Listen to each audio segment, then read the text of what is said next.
할렐루야. 오늘 함께 읽으실 말씀은 마태복음 24장 36절부터 51절까지 말씀입니다. 마태복음 24장 36절부터 51절까지 말씀을 다 같이 합독하시겠습니다.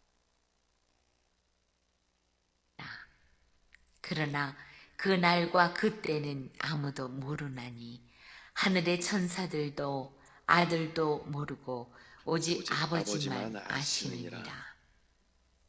노아의 때와 같이 인자의 임함도 그러하리라. 홍수 전에 노아가 방주에 들어가던 날까지 사람들이 먹고 마시고 장가들고 시집가고 있으면서 홍수가 나서 그들을 다 멸하기까지 깨닫지 못하였으니 인자의 임함도 이와 같으리라. 그때 두 사람이 밭에 있음에 한 사람은 데려가고 한 사람은 버려둠을 당할 것이요, 두 여자가 맷돌질을 하고 있음에 한 사람은 데려가고 한 사람은 버려둠을 당할 것이니라. 그러므로 깨어있으라. 어느 날에 너희 주가 임하는지 너희가 알지 못함이니라. 너희도 아는 바니 만일 집주인이 도둑이 어느 시각에 올 줄을 알았더라면 깨어있어 그 집을 뚫지 못하게 하였으리라. 이러므로 너희도 준비하고 있으라. 생각하지 않은 때에 인자가 오리라. 충성되고 지혜 있는 종이 되어 주인에게 그 집 사람들을 맡아 때를 따라 양식을 나눠줄 자가 누구냐. 주인이 올 때에 그 종이 이렇게 하는 것을 보면 그 종이 복이 있으리로다. 내가 진실로 너희에게 이르노니 주인이 그의 모든 소유를 그에게 맡기리라. 만일 그 악한 종이 마음에 생각하기를 주인이 더디 오리라 하여 동료들을 때리며 술 친구들과 더불어 먹고 마시게 되면 생각하지 않은 날 알지 못하는 시각에 그 종의 주인이 이르러 어미 때리고 외식하는 자가 받는 벌에 처하리니 거기서 슬피 울며 이를 갈리라. 아멘. 할렐루야. 오늘은 마태복음 24장 36절부터 51절까지 말씀을 우리가 함께 읽었습니다. 예수님께서는 제자들에게 세상 끝날과 또 재림의 징조에 대해 말씀하신 후에 이제 그 날이 언제일지에 대해서 말씀하십니다. 사람들은 언제나 그 날이 언제 오는가에 관심이 많습니다. 그러나 예수님은 오늘 본문에서 분명하게 말씀하십니다. 그 날과 그 때는 아무도 모르나니라고 말씀하십니다. 즉 하나님께서 정하신 때는 인간이 계산하거나 예측할 수 있는 그러한 때가 아닙니다. 이것은 하나님의 영역이다라는 것입니다. 중요한 것은 언제 오시느냐가 아니라 그날을 어떻게 우리가 준비하느냐, 또 어떻게 기다리고 있는가라는 것입니다.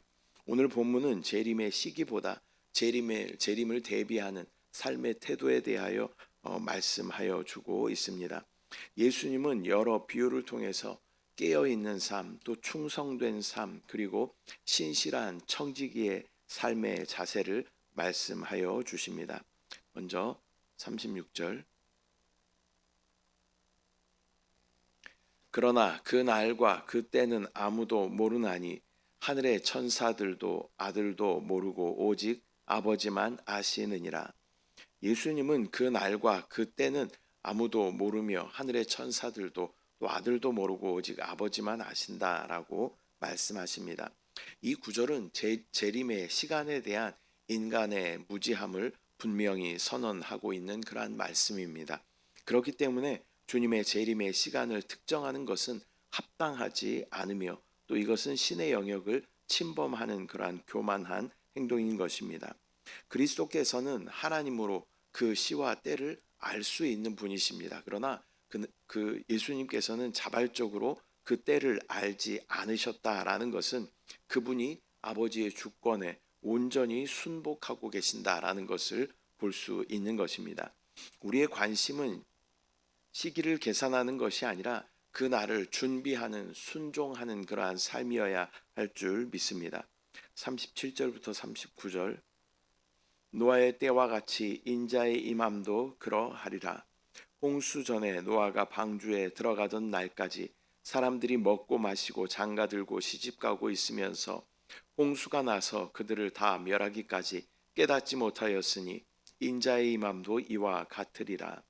예수님은 노아의 때를 예로 들고 있으십니다.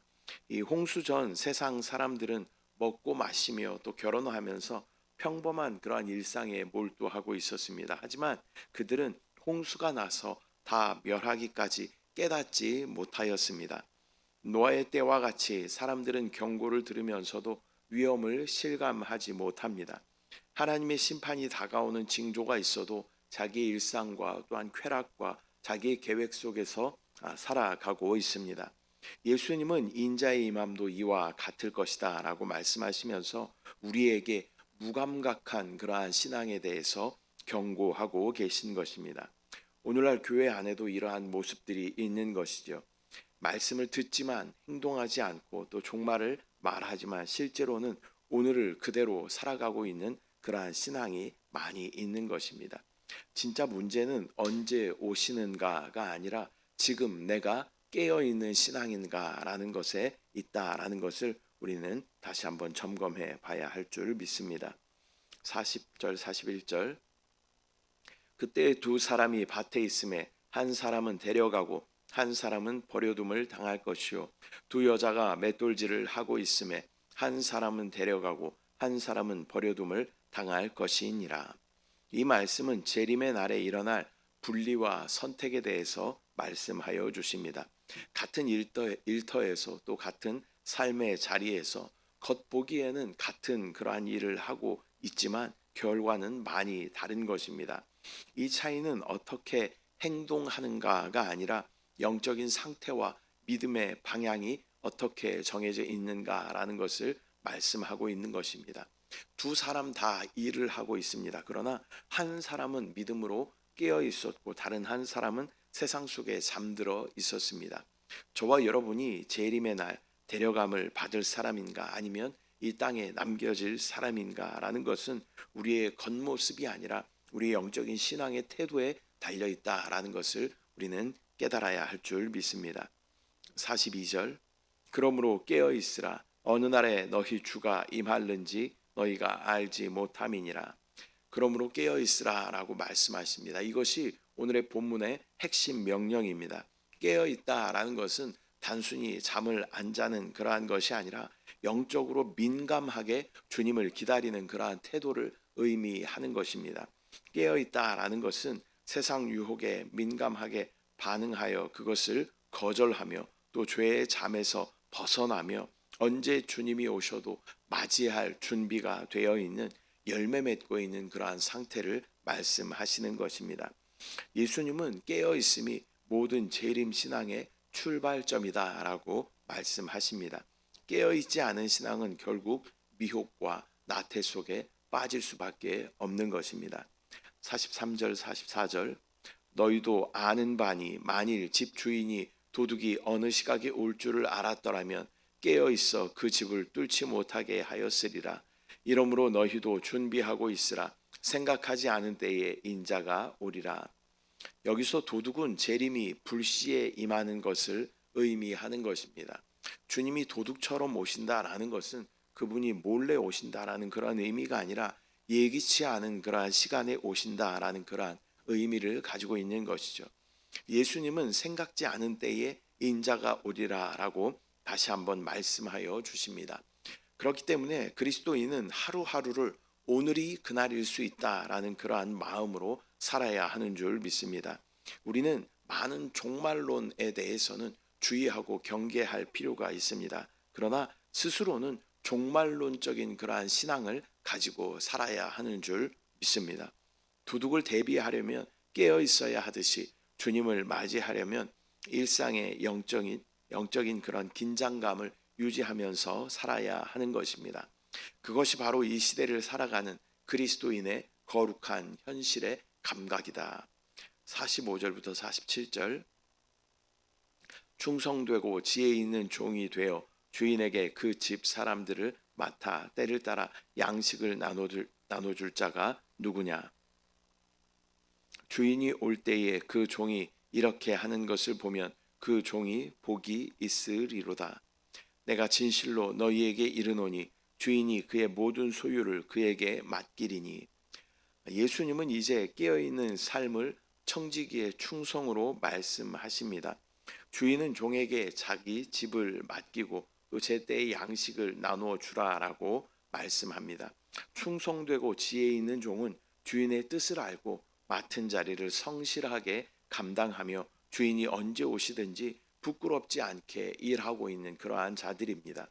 예수님은 그 종이 복이 있을 것이다 라고 말씀하시면서 충성의 삶이 곧 복된 삶이다라는 것을 말씀하십니다. 이 종은 주인이 오리라 생각하지 않은 때에도 일하고 있는 것입니다. 즉 사람의 눈이 아닌 하나님의 시선을 의식하며 사는 사람을 의미하는 것입니다. 이것이 진정한 깨어있음의 완성입니다. 기다리는 동안에도 깨어있는 그러한 신앙, 그것이 주님이 원하시는 제자의 모습인 줄 믿습니다. 48절부터 51절. 만일 그 악한 종이 마음에 생각하기를 주인이 더디 오리라 하여 동료들을 때리며 술 친구들과 더불어 먹고 마시게 되면 생각하지 않은 날 알지 못하는 시각에 그 종의 주인이 이르러 엄히 때리고 외식하는 자가 받는 벌에 처하리니 거기서 슬피 울며 이를 갈리라. 예수님은 반대로 주인이 더디 오리라 생각하는 악한 종의 모습을 또한 보여주십니다. 그는 게을러지고 또 동료들을 때리고 술 친구들과 어울립니다. 즉 주인의 부재를 이유로 자기 욕망을 따라 사는 그러한 사람입니다. 그런데 주인은 생각하지 않은 날 알지 못하는 시각에 와서 그를 심판하십니다. 이 장면은 매우 현실적이죠. 하나님을 믿는다고 말하면서도 그분의 부재 속에 마음이 느슨해지는 그러한 신앙, 그것이 바로 악한 종의 길인 것입니다. 예수님은 그를 외식하는 자와 같이 벌하리니 슬피 울며 이를 갈리라 라고 말씀하십니다. 이 말씀은 단순히 종말의 두려움을 주려는 것이 아니라 지속적인 신실함의 중요성에 대해서 강조하시는 그러한 말씀입니다. 끝까지 깨어있는 사람만이 주님 앞에서 칭찬과 상급을 받는 복된 종이 되는 것입니다. 오늘은 마태복음 24장 36절부터 51절까지 말씀을 우리가 함께 나누었습니다. 오늘의 본문은 재림의 시기를 알려주는 것이 아니라 재림을 대비하는 삶의 태도에 대해서 우리 가운데 말씀하여 주십니다. 우리는 노아의 때처럼 무감각하지 말아야 하며 도둑의 비유처럼 깨어 있어야 합니다. 또한 충성스러운 종처럼 맡은 일에 신실해야 함을 말씀하십니다. 주님은 우리에게 언제 오시는가 보다 그날에 너는 어떠한 상태인가 라는 것을 물어보십니다. 이 말씀 앞에서 우리는 스스로를 점검해 봐야 하는 줄 믿습니다. 나는 깨어 있는가? 나는 맡은 자의 그 자리를 성실히 지키고 있는가? 주님이 지금 오신다면 나는 기쁨으로 주님을 맞이할 수 있는가? 그날과 그때를 모른다라는 말은 두려움이 아니라 그리스도인인 저와 여러분이 오늘을 성실하게 살아가야 하는 이유가 되는 것입니다. 하루하루를 마지막 날처럼 살면서 주님 언제 오셔도 주님 앞에 나는 당당하게 서며 주님께 칭찬받는 충성된 종으로 서 있는 저와 여러분 되시기를 축복합니다. 주님 오실 때에 우리가 주님 앞에 당당히 설 수 있는 두 가지 중요한 신앙이 있습니다. 그것은 하나는 마라나타의 신앙이고 또 하나는 코람데오의 신앙입니다. 주님 언제 오셔도 나는 주님 앞에 당당하게 설 자신이 있습니다. 이것은 마라나타의 신앙입니다. 그러나 그 시간 가운데 늘 하나님의 면전의식으로 하나님 앞에 서 있는 듯한 그러한 마음으로 태도로 살아가는 신앙인의 자세가 바로 이 코람데오의 신앙인 것입니다. 이 두 가지 신앙만 우리가 잘 견지한다면 우리는 주님 오시는 그날의 기쁨으로 주님 앞에 서게 될 줄 믿습니다. 기도하겠습니다. 사랑의 주님, 은혜와 사랑을 감사드립니다. 오늘 마태복음 24장 24장 말씀을 통하여서 나는 주님 앞에 깨어있는 그러한 신앙인가, 또 나는 맡은 자의 그 자리를 잘 성실하게 지키고 있는가? 또한 주님이 지금 오신다면 나는 기쁨으로 주님을 맞이할 수 있는가라는 이러한 거룩한 질문 앞에 우리가 순간순간 하루하루를 성실하게 주님 또 코람데오의 그러한 신앙으로 살아갈 수 있도록 주여 은혜를 부어 주시옵소서. 이것이 우리 가운데 두려움이 아니라 주님 언제 오셔도 기쁨으로 주님을 맞이할 수 있는 기대와 소망이 될 수 있도록 주여 은혜를 더하여 주시옵소서. 무감각하여 세상 가운데 방탕한 삶을 사는 것이 아니라 깨어있는 그러한 믿음이 될 수 있도록 주여 은혜로 채워 주시옵소서. 감사드리고 예수님의 이름으로 기도드립니다. 아멘. 하늘에 계신 우리 아버지여, 이름이 거룩히 여김을 받으시오며 나라가 임하시오며 뜻이 하늘에서 이루어진 것 같이 땅에서도 이루어지이다. 오늘 우리에게 일용할 양식을 주시옵고 우리가 우리에게 죄 지은 자를 사하여 준 것 같이 우리 죄를 사하여 주시옵고 우리를 시험에 들게 하지 마시옵고 다만 악에서 구하시옵소서. 나라와 권세와 영광이 아버지께 영원히 있사옵나이다. 아멘.